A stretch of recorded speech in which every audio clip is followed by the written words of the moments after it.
네,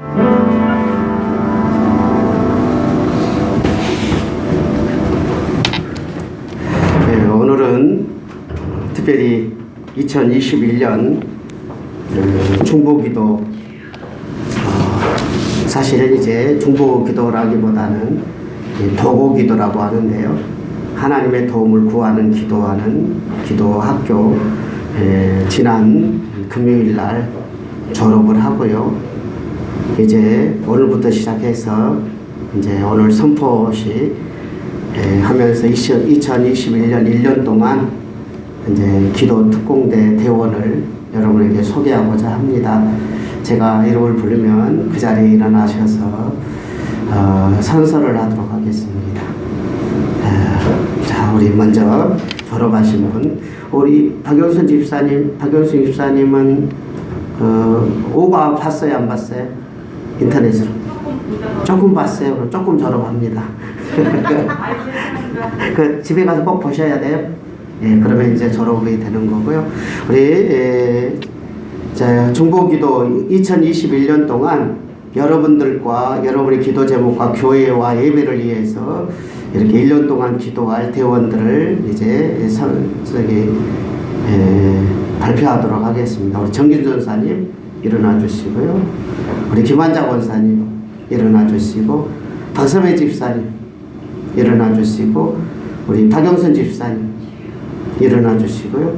그리고 김성숙 사모님 일어나 주시고, 박세민 형제 일어나 주시고.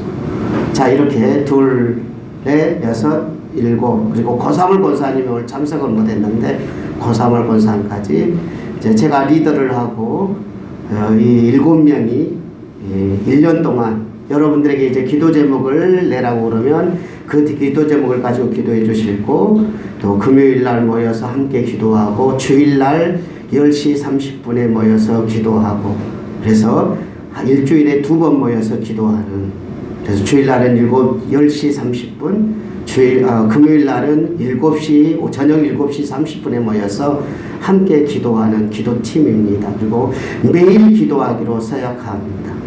자, 하나님 앞에 약속을 하고 있습니다. 자, 선서, 저를 따라서 하시면 됩니다. 선서. 나는 하루에 한 번씩 우리들 교회를 위해서 기도하겠다. 나는 하루에 한 번씩 우리들 교회를 위해서 기도하겠다. 내가 살아야 우리들 교회가 산다. 내가 살아야 우리들 교회가 산다. 나는 우리들 교회의 영적인 파수꾼이다. 나는 우리들 교회의 영적인 파수꾼이다. 나는 우리들 교회 목사를 위해서 매일 기도하겠다. 나는 우리들 교회 목사님을 위해서 매일 기도하겠다. 네, 손 내려주시기 바랍니다. 기도하겠습니다. 은혜로우신 하나님, 이제 우리들 교회를 위하여 기도 일꾼들을 특별히 교육하게 하셨고, 그 교육을 통하여서 하나님과의 약속을 하게 하시니 감사합니다. 매일 기도하고 금요일, 주일 기도하는 일꾼으로 하나님께서 세워주셨고, 기도학교를 무사히 졸업하게 하셨으니 감사합니다. 하나님과의 약속입니다. 정말 교회를 사랑하며 하나님께서 도와주지 아니하면 교회는 이루어갈 수 없기에 하나님 앞에 온전히 엎드려서 하나님이 주신 힘과 능력으로 기도로 헌신하온 하나님께서 기도 일꾼들이 영적으로 살아야 교회가 살 줄 믿습니다. 기도 일꾼들의 기도를 잘 감당할 수 있도록 체력을 주시고 물질을 주시고 환경을 도우셔서 기도에 온 힘을 기울이는 기도 일꾼들의 힘찬 기도가 교회를 일으켜낼 줄 믿습니다. 하나님께서 도와주시옵소서. 예수님의 이름으로 기도드립니다. 아멘. 1년 동안 잘 감당하시기 바랍니다. 우리 하나님의 말씀 히브리서 10장 하나 더 눌러주세요. 나를 잘 보세요. 히브리서 10장 19절에서 22절까지만 보겠습니다. 히브리서 10장 신약성경 364페이지 히브리서 10장 19절에서 22절 한 목소리로 제 목소리에 맞춰서 함께 보시겠습니다. 시작. 그러므로 형제들아 우리가 예수의 피를 힘입어 성소에 들어갈 담력을 얻었나니 이 길은 우리를 위하여 휘장 가운데로 열어놓으신 새로운 살 길이요 휘장은 곧 그의 육체니라. 또 하나님의 집 다스리는 큰 대제사장이 계심에 우리가 마음의 뿌림을 받아 약한 양심으로부터 벗어나고 몸은 맑은 물로 씻음을 받았으니 참 마음과 온전한 믿음으로 하나님께 나아가자. 아멘. 이를 우리가 목표하고 있는 회복이 뭐냐면 예배에 대한 회복인 줄 믿습니다. 진정한 예배가 회복되게 하옵소서. 함께 시작. 진정한 예배가 회복되게 하옵소서. 진정한 예배가 회복되는 한 해가 됐으면 합니다. 왜 우리가 예배를 회복하려고 하냐면 하나님이 함께 하셔야 우리가 생각지도 않는 기쁜 날들이 여러분에게 선물로 주실 줄 믿습니다. 하나님께서 함께 하시면 뜻밖의 기쁜 날이 나에게 찾아올 것입니다. 시작. 하나님이 함께 하시면 뜻밖의 기쁜 날이 나에게 찾아올 것입니다. 뜻밖의 기쁜 날이 여러분에게 찾아왔으면 좋겠습니다. 우리가 예배에 대해서요 2주간 설교를 했는데 첫 번째 설교는 매 주일날이 복된 날이 된다. 그리고 이 주일날은 다른 날하고 다르게 우리가 잠깐 모든 것을 멈추고 우리의 마음을 누구에게 집중하냐면 하나님께 집중하는 날이다. 그래서 거룩한 날이다. 두 가지예요. 주일날은 뭐라고요? 복된 날입니다. 두 번째 거룩한 날입니다. 그러니까 우리가 주일을 복된 날로 생각해요. 어떻게 해야 복되느냐? 오늘 주제인데요. 하나님과 함께 해야 복된 날이 되는 거예요. 하나님이 빠지면 우리는 복이 아닌 거예요. 그래서 하나님과 함께 하는 것이 복인 줄 믿습니다. 그래서 주일날이 하나님과 함께 보내는 날이에요. 그런데 주일만 하나님과 함께 하느냐? 그게 아니라 진정한 예배는 일주일 내내 하나님 앞에 엎드려서 살아야 그게 진짜 예배지. 주일만 예배 드리고 나머지는 아무렇게 살아도 되는 게 아니다. 그래서 지난 주일날은 일주일 동안을 계속 하나님을 생각하면서 보내야 된다. 그 생활이 엉망이 되면 그건 복이 될 수가 없으니 일주일 동안 살 동안 하나님의 말씀에 따라 준행하면서 일주일을 하나님 앞에 엎드려 사는 것이 그것이 진짜 예배더라. 그래서 주일날 예배를 복된 날로 일주일 동안을 하나님을 기억하고 하나님께 순종하며 사시는 여러분이 되시기를 바랍니다. 그런데요, 주일날 우리가 이 예배 드릴 때 많은 사람들은 갑과 을이 누군지를 잘 몰라요. 주일날 갑은 누구고 을은 누구일까요? 그러니까 누가 주일의 주체이고 우리는 주일날 어떻게 해야 되는지, 이것은 하나님께서 에덴 동산에서 아담을 부를 때 왜 불렀냐 이 말이에요. 우리는요 모든 사람들은 갑이 되고 싶어 해요. 그리고 모든 인간들은 자기를 너무너무 사랑해요. 그리고 자기에 빠져 있어요.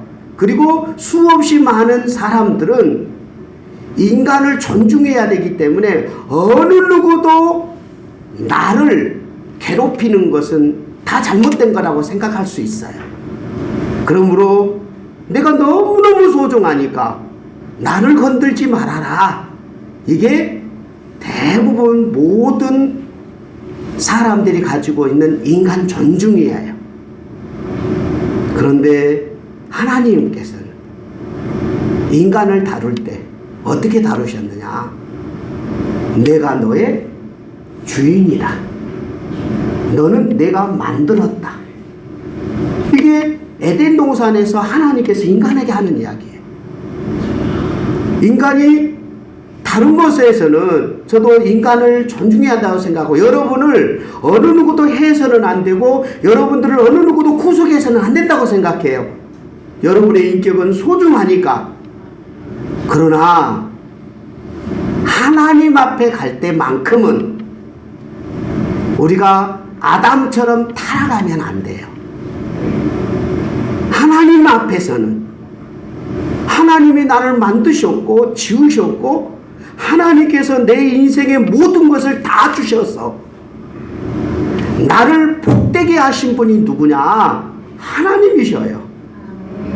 그러므로 인간이 나를 만드신 주인, 나를 지으신 하나님, 내 인생의 모든 것을 다 주시는 하나님께 마땅히 엎드리는 것이 인간의 복인 거예요. 그러므로 하나님, 이렇게 겸손하게 하나님을 바라보고 하나님께서 뭐라고 하셨어요? 라고 들어야 된다는 거예요. 그런데 사람들의 관점은 하나님을 어디에다 놓고 싶어 하냐면 인간의 발바닥에 놓고 싶어 해요. 그리고 주일이 되면 하나님 앞에 찾아와서 내 발바닥에 있는 을, 나의 갑이 아닌 을이신 하나님 앞에, 하나님 나 일주일 너무 힘들었으니까 나 편하게 좀 해주세요. 나 일주일 너무 답답했으니까 나 좀 위로 좀 해주세요. 주일날 예배를 드리는데 하나님이 위로 안 해주면 화내는 거지요. 내가 힘들게 주일날 나왔는데 하나님이 내 종인데 내 종 되신 하나님이 왜 나의 마음을 위로를 안 해주세요? 하고 나가면서 불평하고 나갈 수 있는 이 갑과 을이 정리가 안 된 상태에서 주일날 위로받고 싶고 은혜 받고 싶고 복 받고 싶은, 이것이 바로 인간이 가지고 있는, 어쩌면 아담이 타락한 이후에 모든 인간들은 하나님을 종처럼 부리려고 하는 거예요. 그래서 에덴 동산에서 하나님께서 인간의 진짜 복은 하나님이 창조한 걸 기억하고 하나님이 원하는 대로 너는 하나님을 인정하면서 선악과를 먹으면 안 돼. 이것이 딱 하나가 뭐냐면 하나님을 인정하는 거예요. 그리고 하나님의 법이 있단 말이에요. 그 법은 왜 주었어요? 하나님께 순종하라고. 근데 아담에게 사탄이 와서 유혹한 건 뭐예요? 너가 하나님처럼 되어라. 이게 유혹이잖아요. 인간은 그 유혹에 넘어간 거예요. 하나님을 내 밑으로 내려고 내가 하나님 되고 싶어 하잖아요. 그래서 타락한 인간들은 끊임없이 누구를 거역하느냐? 하나님을 거역하려고 하는 거예요. 그래서 우리가 복받기 위해서, 행복하기 위해서, 인간이 진짜 기쁨을 찾고 즐거움을 찾기 위해서 주의를 나오는 거예요.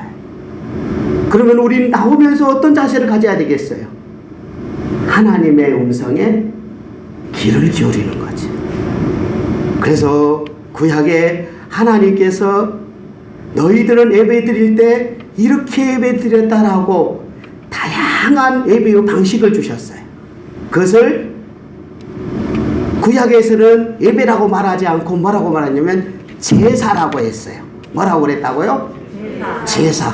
제사인데 우리가 생각할 때 보면 우리가 어렸을 때부터 제사를 드리잖아요. 그래서 이것하고 비슷한 것 같아요. 그러니까 원래 제사는 누가 만들어 놓은 것이냐면 하나님께서 만들어 놓은 것이 제사예요. 그런데 인간들이 그 제사를 어떻게 사용해 버렸냐면 자기가 마음대로 사용해 가지고 그 제사를 흐트러 버렸어요. 하나님께서 만들어 온 제사는 어떤 제사였느냐? 동물들, 소나 양이나 염소나 이런 걸 가지고 와서 그것을 죽이면서 피를 양푼에 받고, 그리고 내장이나 이런 것들은 버리고, 그리고 이 소를 잡아다가 태워서 하나님 앞에 올려라, 이렇게 해서 번제가 있어요. 그리고 어떤 경우에는 곡식을 가지고 하나님 앞에 나와서 하나님, 내가 이 곡식을 하나님이 주셔서 얻었습니다라고 이 곡식을 가지고 태워요. 또 곡식을 어느 정도는 또 가지고 이제 하나님 앞에 흔들어요. 이런 어떤 여러 가지 제사 방식들이 있어요. 근데 제사 방식을 다 설명할 수는 없으니까, 태우는 도도 있고, 번제가 있고, 화제가 있고, 또 곡식을 드리는 소제가 있고, 흔드는 그런 어떤 여러 가지 제사의 방법들이 참 많아요. 그것들을 다 설명하는 것은 예배에 다 필요한 요인들이에요. 근데 그걸 오늘은 다 설명할 수 없어서 특별히 여러분들에게 하나님의 백성들을 향하여서 모세를 통하여서 너희들은 이런 예배가 있다. 제사라고 하는데, 제사라고 하면 약간 우리가 가지고 있는 기존적인 방법들이 너무 좀 그러니까, 알고 있는 게 좀 그러니까 예배라고 제가 용어를 바꿨어요. 그래서 여러분들에게 필요한 예배가 이런 예배가 있다 하고 특별히 3가지 예배가 있었어요. 그래서 이 예배를 잘 이해하면 지금 우리가 주일날 예배 드릴 때 이 정신을 가지고 예배 드려야 되는데, 성경에서는 하나님께서는 이 3가지 예배의 틀을 줬는데 이 내용을 잃어버리고 우리가 생각하는 예배를 드리면 우리가 갑이 돼버린 거예요. 하나님께서 예배 시간에 이런 걸 하라 했거든요. 그러므로 이 3가지 예배를 봐야 돼요. 첫 번째가 뭐냐? 구약에 나와 있는 3가지 예배 중에 첫 번째가 무슨 예배라고요? 속죄 예배라고. 성경에서는 속죄제로 나와요. 속죄제사로 나와요. 근데 속죄제는 어떤 거냐 하면 동물을 잡아와요. 그리고 동물의 피를 다 흐르게 해요. 그러니까 동물을 자기가 잡아요. 자기가 동물을 끌고 와가지고 소를, 어린 양을 데려와요. 어린 양을 데려와가 양을 데려와서 이 칼로 동물을 죽여요. 그리고 거기서 피를 빼요. 그리고 그것을 다 태워요. 그 동물을 태우고, 그리고 손에 막 피가 많이 있잖아요. 그러니까 그 피를 손으로 다 씻고, 그 다음 성소로 들어가요. 성소는 어떤 곳이냐? 하나님이 계시는 곳에 가는 거예요. 왜 그럴까요? 언제나 동물을 잡을 때는 그냥 죽이지 않아요. 하나님, 내가 죄인입니다. 내가 죄인임을 인정합니다. 그리고 이 속죄제사를 매 갈 때마다 속죄제사를 드려요. 이것은 뭘 말하느냐? 우리의 원죄를 이야기해요. 죄사함을 이야기해요. 나는 죄인으로 태어나서 항상 예배 드릴 때마다 나는 죄인으로 태어났다. 그리고 나는 죄만 짓고 살다가 이 죄가 죽어야 되는데 내가 죽으면 끝나버리니까 나 대신 어린 양을, 황소를, 돈이 없는 사람은 비둘기를 잡아서 반드시 죽여야 돼요. 죽여야 돼. 피를 흘려야 돼요. 두 번째는 무슨 제사가 있느냐 하면 화목제가 있어요. 무슨 제사가 있다고요? 화목제. 이 화목예배인데 이때도 뭘 가져오느냐? 동물을 또 가져와요. 이 화목은 뭘 말하냐면 하나님과 우리 인간이 화목한 걸 말해요. 이걸 연합이라고 하기도 하고 교제라고도 하기도 하고 화합이라고도 하기도 하고. 그런데 하나님 앞에 나아가려니 죄가 있어요. 그래서 또 동물을 또 가져오는 거예요. 화목제를 드리려고. 하나님과 사이가 조금 멀어진 것 같으니까 원인은 뭐예요? 다 죄예요. 죄 때문에 멀어진 거예요. 그러니까 다시 또 동물을 또 잡아와요. 하나님과 화목하려면 동물이 필요하네. 동물을 잡아서 피를 흘리고 동물을 이때는 화목제를 할 때는 하나님 앞에 불을 태우고 내가 조금 먹어요. 그가 내가 먹으면서 하나님과 화목하니까 내가 기쁘네, 내가 즐겁네 하고 음식을 내가 먹어요. 그러면서 하나님과 화목한 반드시 뭐가 있어야 돼요? 이 죄를 값을 지불하는 죄가 있어요. 이 동물을 가져와야 돼요. 세 번째 무슨 제사가 있었느냐 하면 속건제가 있었어요. 속건제는 뭐냐? 사람들하고 살면서 도둑질을 했거나 다른 사람이 피해를 줬거나 다른 사람을 힘들게 했거나 아니면 인간적으로 사회생활하면서 죄를 지어 다른 사람하고 관계됐을 때 죄를 지었어요. 그때는 어떻게 하냐면 그 사람의 얼마를 피해를 줬어요. 예를 들어서 그 사람에게 텔레비전을 부쉈어. 그러면 텔레비전 가격을 가져오되 거기다가 5분의 1을 더 가져와요. 이자를 더 가져와요. 그런데 그때도 뭐가 필요하느냐? 동물도 가져오네. 동물을 가져와서 또 죽여요. 내가 잘못했습니다. 사람들하고 살면서 또 잘못했네요. 이거는 뭘 말하냐? 자범죄를 이야기해요. 일본의 속죄죄는 원죄를 이야기한다면 근본적으로 죄인임을 이야기하며 이 땅에 살면서 별의별 죄를 또 짓잖아요. 그런 죄를 가지고 또 제사를 드려요. 그래서 어떤 사건이 딱 터지면 바로 동물을 잡으러 가요. 그리고는 와서 하나님을 만나는 거예요. 하나님, 나 잘못했으니 용서해 주세요라고 물품을 보상하고, 그리고 보상할 때 내 죄를 씻어주세요. 동물을 잡아서 피를 흘려요. 그런데 히브리서에서 나오는 여절이 하나 나오죠. 한번 여절을 보도록 10장 몇 절을 보면요, 4절을 같이 보겠습니다. 앞에도 나와 있는데요, 함께 보도록 하겠습니다. 10장 4절 시작. 이는 황소와 염소의 피가 능히 죄를 없이 하지 못함이라. 황소를 잡아와서 자기를 씻는다고 의식을 했지만 황소가 네 죄를 씻어주겠냐? 염소가 네 죄를 씻어주겠나? 그거는 너를 위해서 진짜 구원해주는 구원자를 너희들이 생각하면서 제사해라 라고 하나님께서 모세에게 이 속죄제, 화목제, 그 다음에 속건제, 시작. 속죄제, 화목제, 속건제, 이런 것을 드릴 때 동물이 너희 죄를 씻어주겠냐? 동물이 너와 하나님을 화목하게 해주겠냐? 동물이 네가 잘못했던 이런 모든 것들을 다 보상해주겠냐? 아니다. 너를 위한 구원자를 보내준다는 애언적인 것이라 했대요. 히브리서는 정확하게 표현하는 거예요.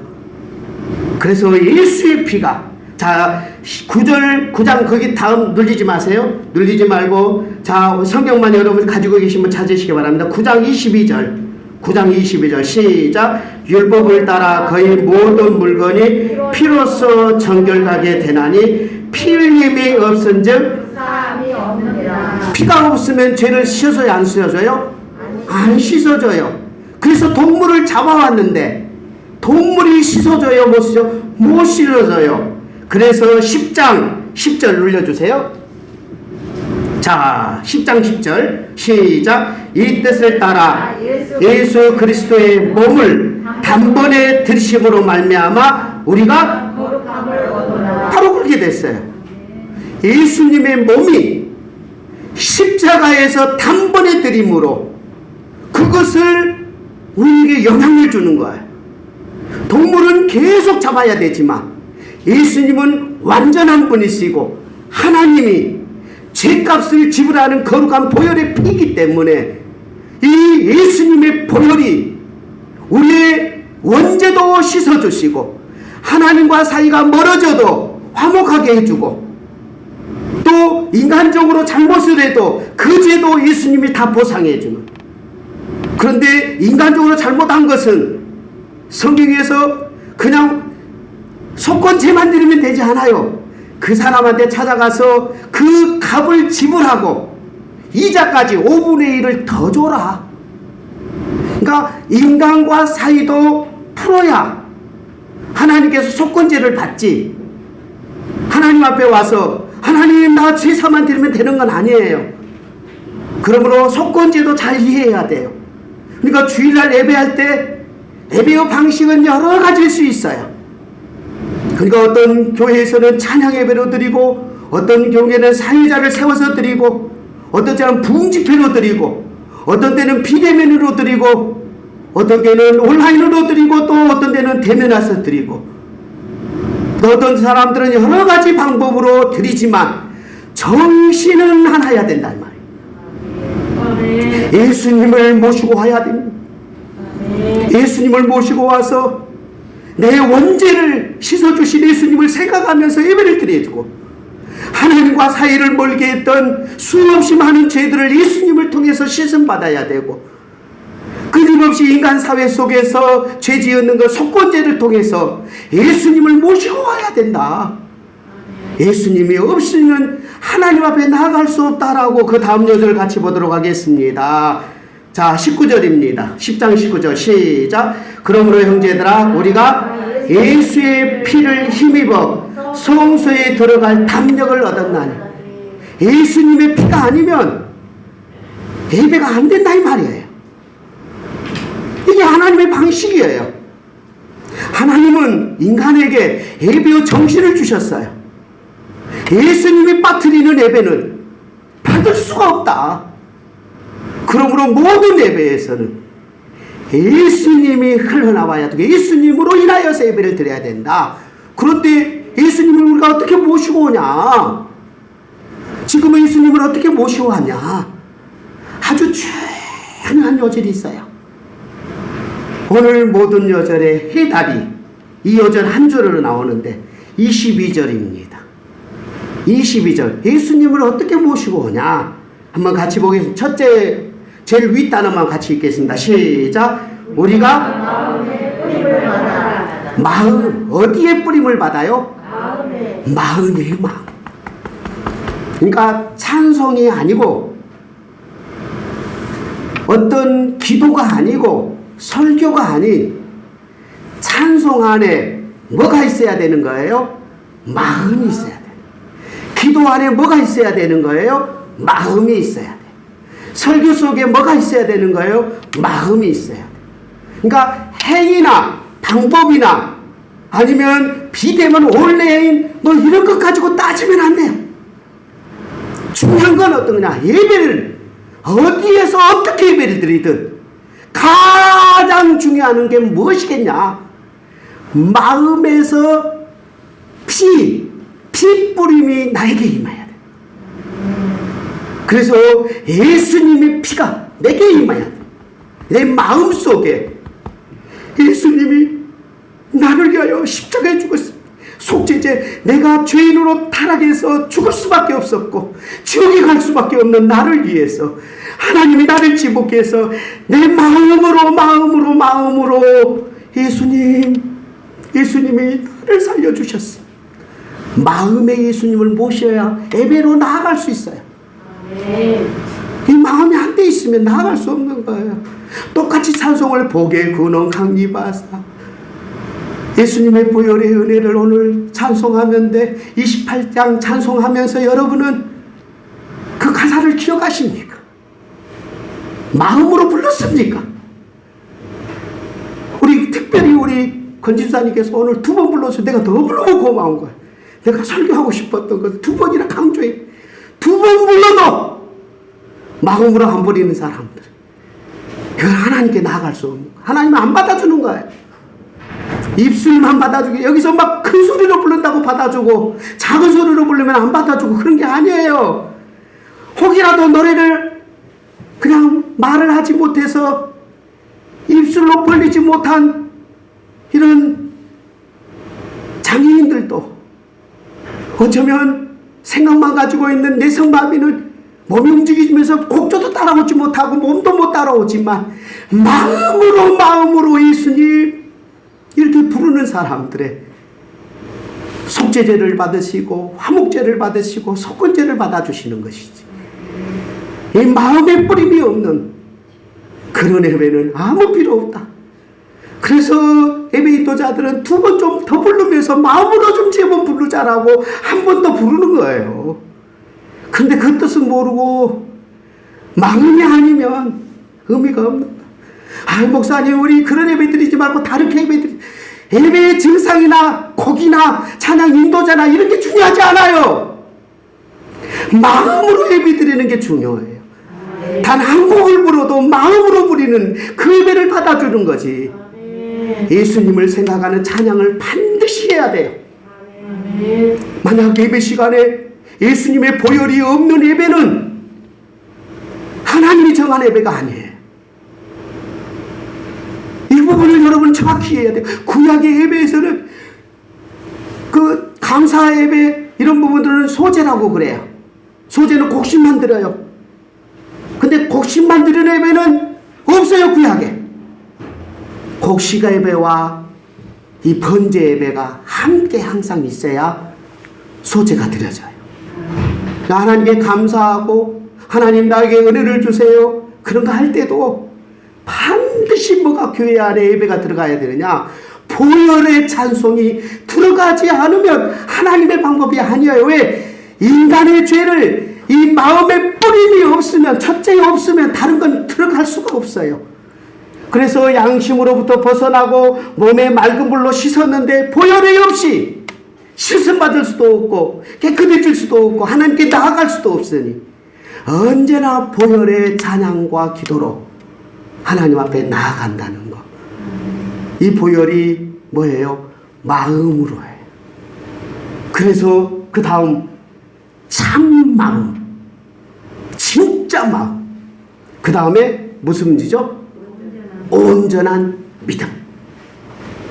그냥 짜투리 믿음이 아니라 의심하는 믿음이 아니라 진짜 믿음으로, 자기의 온 마음을 다한 믿음으로 예수님이 내 죄를 위하여 십자가에 죽으셨습니다. 하나님과의 사이를 화목하게 해서 예수님이 화목제물이 되셨습니다.